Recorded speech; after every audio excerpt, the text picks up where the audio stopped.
बिस्मिल्लाहिर्रहमानिर्रहीम। अस्सलामुअलैकुम dear students.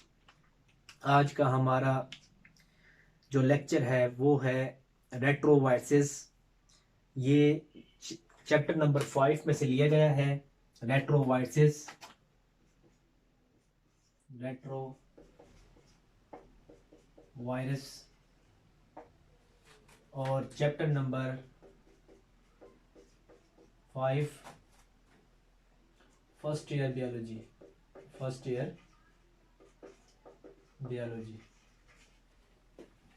तो ये जो रेट्रोवायरसेस या इनको दूसरा नाम होता है ऑनकोवायरसेस। दूसरा नाम क्या होता है इनका? ऑनकोवायरसेस।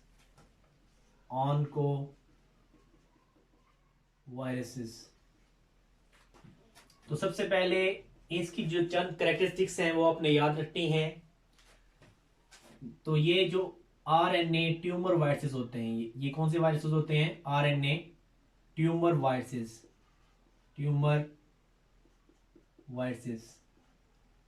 अब ट्यूमर से क्या मुराद है? ट्यूमर से मुराद है uncontrolled division of cell. Uncontrolled division of cell is known as tumour. उसे क्या कहते हैं बच्चा? ट्यूमर्स कहते हैं। फॉर एग्जाम्पल, यहां पे सेल ने डिवाइड होके 2 सेल बनना था, लेकिन ये डिवाइड होके काफी सारे सेल बन गए। सेल का क्लस्टर बन गया, गुच्छा बन गया, जिसको हम पहचान नहीं सकें कि कौन सा सेल था ये। ठीक है, या हम इसको ऐसे लिख सकते हैं अनकंट्रोल्ड डिवीजन ऑफ सेल। इसकी दूसरी डेफिनेशन होती है undifferentiation of cell. Undifferentiated cells, differentiated cell, तो उसको भी क्या कहते हैं बच्चा? ट्यूमर जी कहते हैं, जिसकी हम पहचान ना कर सके। तो ये आरएनए ट्यूमर वायरसेस होते हैं कि ये अपने होस्ट में, ये जो रेट्रोवायरसेस होते हैं या ऑनकोवायरसेस होते हैं, अपने होस्ट में ट्यूमर की वजह बनते हैं। ठीक है, तो ये आपने याद रखना है। इसके बाद इसको ऑनकोवायरसेस क्यों कहते हैं, रेट्रोवायरसेस क्यों कहते हैं बच्चा? ऑनकोवायरसेस को इसलिए कहते हैं क्योंकि ये जो वर्ड है ऑनकोवायरसेस, ये ऑन्कोलॉजी से निकला है। अब ऑन्कोलॉजी का मतलब क्या होता है? Study of cancer. Study of cancer. ठीक है, तो ये जो कैंसर की वजह बनते हैं या ट्यूमर्स की वजह बनते हैं। अब कैंसर क्या होता है? कैंसर का मतलब ये होता है यहां पे जो अब ये जो ट्यूमर बना है, अगर ट्यूमर मूव करके एक जगह को छोड़ के किसी दूसरी जगह चला जाए, दूसरे इससे जगह अटैक कर दे, तो उसे हम कहते हैं कैंसरस, कैंसर या कैंसर कहते हैं भाई, कैंसरस कहते हैं। तो इसी तरीके से ये पहली कैरेक्टरिस्टिक्स ये है, आरएनए ट्यूमर वायरसेस होते हैं। दूसरी कैरेक्टरिस्टिक जो इसके बारे में है वो widely distributed in nature. Widely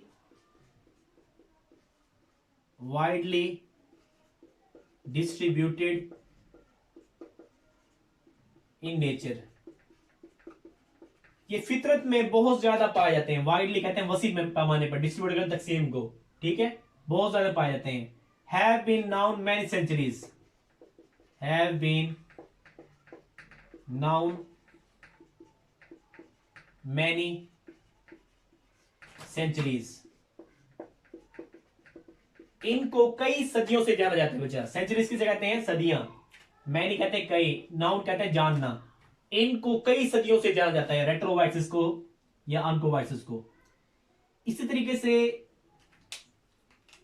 इनका जो न्यूक्लिक एसिड होता है, न्यूक्लिक एसिड लिख लें या जीनोम लिख लें। अब जीनोम क्या होता है? हाँ जी, कि combination of gene in an individual. Combination of genes in an individual is known as genome. ठीक है बेटा, कि किसी भी शख्स में जो जीन्स का कॉम्बिनेशन है, जो जीन्स की तरतीब है, वो उसका जीनोम कहलाता है। ठीक है, अब इसके जीनोम में क्या आता है, क्या चीज होती है बच्चा? आपने याद रखनी है। इसके जीनोम में सिंगल स्ट्रैंडेड आरएनए पर मुश्तमिल होता है। ये सिंगल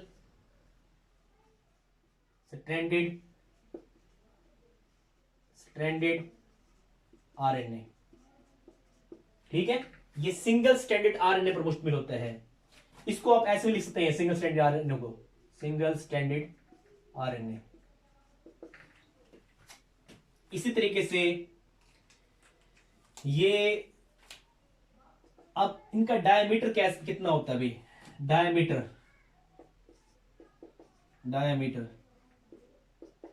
तो बच्चे इनका जो डायमीटर होता है वो 100 नैनोमीटर होता है। ये आपने एमसीक्यू के लिहाज से याद रखना है ये बात, 100 नैनोमीटर। अब कितने होता है ये भी याद रखना है, और नैनोमीटर ये आपने ये भी याद रखना है, यूनिट इसका। और इसी तरीके से हमारे पास ये सफेरिकल होते हैं बच्चा। कैसे होते हैं ये? सफेरिकल, गोल होते हैं ये। हाँ जी, कैसे होते हैं ये? गोल। हाँ जी, इसके बाद हमारे पास ये जो लिपटे होते हैं होस्ट इनवेलप में, host enveloped,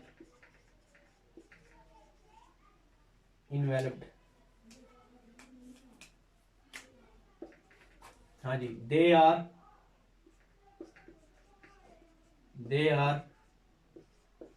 enclosed by host envelope। ठीक है, ये होस्ट के इनवेलप में क्या होते हैं? बंद होते हैं, होस्ट के इनवेलप में बंद होते हैं, होस्ट इनवेलप। तो ये आपने चंद कैरेक्टरिस्टिक याद रखनी है। आरएनए ट्यूमर वायरसेस होते हैं, न्यूक्लिक एसिड होता है, डायमीटर कितना होता है, और इसी तरीके से होस्ट इनवेलप, इसके बाद नेक्स्ट जो है इनके बारे में वो है एग्जाम्पल कि रेट्रोवायरसेस की कोई मिसाल दें। बच्चा इसकी जो मिसाल बनती है वो बनती है HIV। अब क्या होता है HIV? हाँ जी, ह्यूमन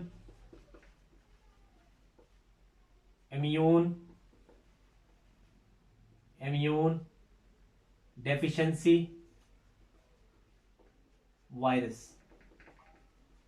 ठीक है, जो कि इंसान में, हाँ जी, ये जो इंसान में, ह्यूमंस में किसकी वजह बनता है? इंसानों में कास्ट एड्स। बच्चा एड्स की वजह बनता है। अब एड्स क्या होता है इसको भी हम देखेंगे। AIDS, acquired immuno deficiency syndrome, acquired immune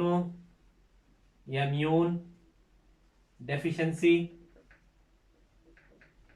syndrome. ठीक है, क्योंकि बच्चा HIV जो होता है ये सिर्फ एक बीमारी की वजह नहीं बनता।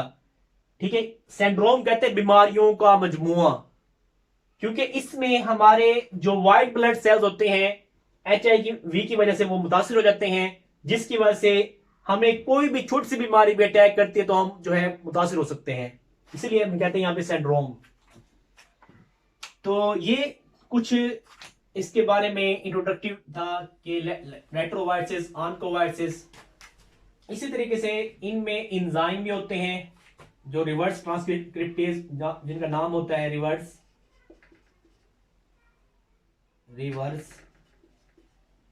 ट्रांसक्रिप्टेज। ठीक है, हाँ जी। अब ये जो वायरसेस होते हैं, अब एज आ गया। मैंने कहा था जहां भी ASC आ जाएगा वो क्या वर्ड होगा? एंजाइम को रिप्रेजेंट करेगा। तो ये जो है दीज एंजाइम, ये जो एंजाइम होते हैं, हाँ जी, क्या करते हैं भाई? ये convert the single stranded RNA into double stranded DNA। हाँ जी, डबल स्ट्रैंडेड DNA। तो ये इनके पास एंजाइम भी होते हैं, रिवर्स ट्रांसक्रिप्टेज। हाँ जी, इसी तरीके से ये जो होस्ट स्पेसिफिक होते हैं बच्चा, क्या होते हैं ये? Host specific. ये जो वायरसेस होते हैं रेट्रोवायरसेस, ये होस्ट स्पेसिफिक होते हैं। इसका मतलब क्या है, इसको थोड़ा देख लेते हैं हम। होस्ट स्पेसिफिक का मतलब क्या है? होस्ट स्पेसिफिक,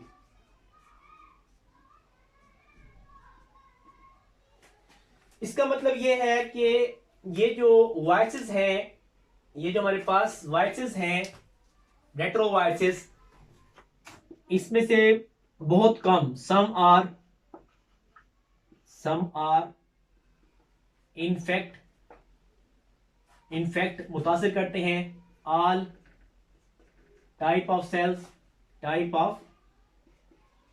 तमाम सेल्स को मुतासिर कर सकते हैं। बट मोस्टली जो होते हैं, मोस्टली आर होस्ट स्पेसिफिक होते हैं, लेकिन बहुत से बेशतर जो हैं वो होस्ट स्पेसिफिक होते हैं। इसका मतलब क्या होता है? इसका मतलब ये है कि ये जो रेट्रोवायरसेस होते हैं, इनको अगर किसी जिस्म में जाने के लिए, किस सेल में एंट्री के लिए किस चीज का होना जरूरी है? किसी न किसी रिसेप्टर का होना जरूरी है। होस्ट में किसी न किसी रिसेप्टर का होना जरूरी है। फॉर एग्जाम्पल, मिसाल के तौर पे हम ये मिसाल देख सकते हैं। हाँ जी, इन केस ऑफ एड्स के हमारे पास केस में जो होस्ट होता है, होस्ट का मतलब क्या होता है? रखना रखता है। क्या रखता है? होस्ट पोसेस रिसेप्टर होता है उसमें। किसके लिए होता है रिसेप्टर? हाँ जी, होस्ट जो पोसेस आर रिसेप्टर, एक उसके पास जो है रिसेप्टर होता है फॉर एड्सॉर्प्शन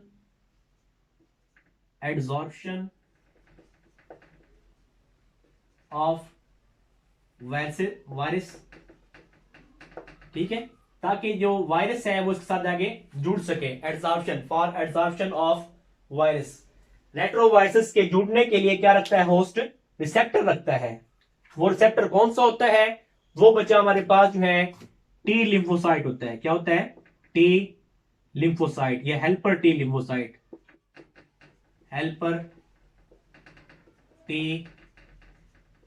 लिम्फोसाइट। अब लिम्फोसाइट के बारे में आपने पढ़ा था कि इसको कहते हैं व्हाइट ब्लड सेल्स की जो किस्म होती है, ठीक है, व्हाइट ब्लड सेल्स की किस्म होती है टी लिम्फोसाइट्स।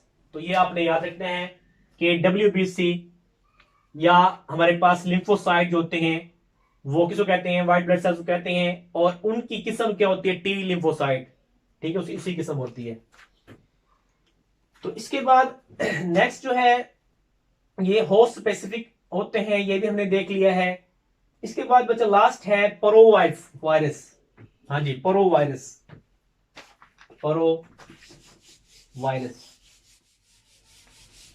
वैसे ये बातें जो हैं होस्ट स्पेसिफिक वाली, ठीक है, और ये जो परोवायरस वाली, ये हम आगे भी HIV जो साइकिल पढ़ेंगे इसका मुकम्मल, वो उसमें भी देखेंगे। परोवायरस, जी भाई, परोवायरस बच्चा, परोवायरस कहते हैं DNA या वायरल DNA। जब वायरल DNA जो होता है इनकारपोरेटेड वो दाखिल हो जाए किसमें? विद होस्ट क्रोमोसोमल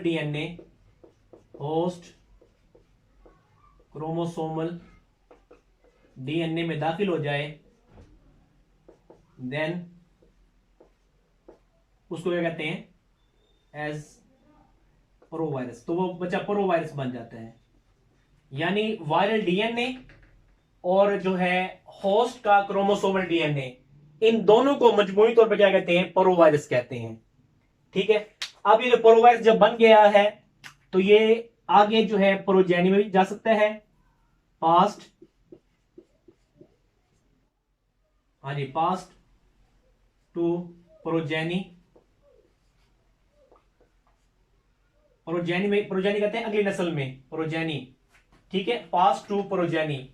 अगर सेल डिवाइड होगा, डिवाइड होने के बाद 2 सेल मजीद बनेंगे, तो अगले सेल में भी ऐसे चल जाएगा। ये हो सकता है ये दूसरे सेल में जाके, ठीक है, हो सकता है ये क्या किसकी वजह बन सकता है, ये बेटा कैंसर की वजह ही बन सकता है। हाँ जी, या हमारे पास जो है काज कैंसर इन नेक्स्ट सेल, अगले सेल में ये कैंसर की वजह ही बन सकता है। तो कैसे वजह बन सकता है, तो इसको भी देखेंगे। हाँ जी, इसके अलावा पहले हम इसको थोड़ा सा डायग्रामिकली देख लेते हैं। एडजॉर्प्शन का मतलब क्या होता है, जुड़ना, ठीक है, जुड़ना। होस्ट पोसिस, पोस्ट का मतलब क्या होता है, रखना। थोड़ा सा डायग्रामिकली देख लेते हैं इसी को, जो हमने कैरेक्टरिस्टिक्स पढ़े हैं।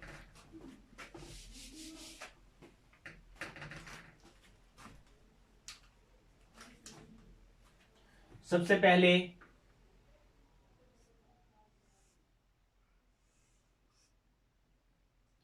कैप्सिड होता है इसमें, प्रोटीन कैप्सिड। ये हमारे पास प्रोटीन कैप्सिड होता है। इसके इर्द गिर्द इर्द गिर्द होस्ट मेम्ब्रेन होती है, ठीक है, जो होस्ट से लेके आता है। और इसके अंदर जो है इसका जीनोम होता है कैप्सिड के अंदर।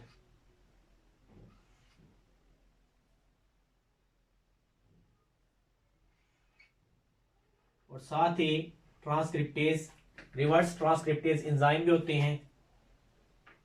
और साथ साथ इनके साथ साथ जो है मेम्ब्रेन के बाहर स्पाइक्स लगे होते हैं, जिसको हम कहते हैं मेम्ब्रेन जो है स्पाइक्स,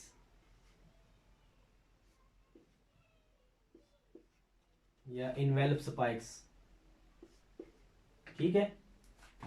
हाँ जी, तो ये जो है वायरल मेम्ब्रेन हो गई, इसी को पहले नाम ले लेते हैं पहले। ये जो स्पाइक्स से नोब लाइक स्ट्रक्चर बने हुए हैं, ठीक है, इन्हें क्या कहते हैं, इन्हें कहते हैं स्पाइक्स या इनवेलप स्पाइक्स। इनवेलप स्पाइक्स बचेंगे, दो काम होता है इन स्पाइक्स के, दो बड़े काम होते हैं। कौन कौन से, एक तो ये सीजर काम करते हैं, कैंचियां, सीजर कैसे कहते हैं, काटने वाली कैंचियां। दूसरा एक गम काम करते हैं, ठीक है, कि ये होस्ट की मेम्ब्रेन को काटते भी हैं, ठीक है, और जोड़ते भी हैं। तो आगे चल के इसको देखेंगे भाई लाइफ साइकिल में एचआईवी के। इसी तरीके से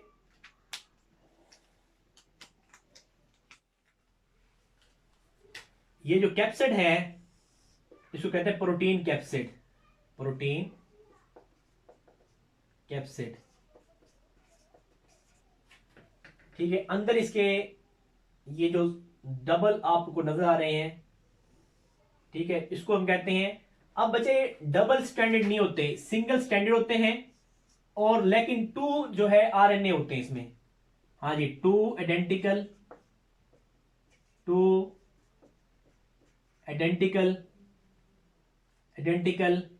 सिंगल स्टैंडर्ड आरएनए, ठीक है, सिंगल स्टैंडर्ड आरएनए। और ये क्या होते हैं, ये जो आप डाट नजर आ रहे हैं इसको कहते हैं रिवर्स ट्रांसक्रिप्टेज एंजाइम में, बताइए, रिवर्स ट्रांसक्रिप्टेज, ए ऐसी आ गया, एंजाइम है ये, ठीक है, जो कि रिवर्स ट्रांसक्रिप्शन करवाते हैं। तो ये हम आगे जाके देखेंगे एचआईवी के लाइफ साइकिल में, तो ये इनका फंक्शन क्या होता है। तो ये जो हमने पीछे कैरेक्टरिस्टिक्स पढ़ी थी कि गोल होते हैं, डायमीटर 100 जो है नैनोमीटर होता है, तो यही हमने इसकी मिसाल हमने दी थी एचआईवी की। तो ये हमने एचआईवी को ड्रा किया है, एक वायरस को, ठीक है। तो अच्छे तरीके से इसकी प्रैक्टिस करनी है, इनके नाम। अब बचा ये जो आरएनए है इसको हम जीनोम भी कहते हैं, जीनोम को पता है आपको, जीनोम किसे कहते हैं, ठीक है। ये जो आरएनए है इसको दूसरा नाम क्या कहते हैं, जीनोम। तो ये जो है आज का लेक्चर है। नेक्स्ट इंशाल्लाह हम लाइफ साइकिल ऑफ एचआईवी को बयान करेंगे, वेरी वेरी इंपॉर्टेंट जो है बोर्ड के पॉइंट ऑफ व्यू से। तो इसमें से आपने जो अच्छे तरीके से याद करना है कि रेट्रोवायरसेस और सिक्रेटरीज के बारे में। ठीक है, आज के लिए इतना ही।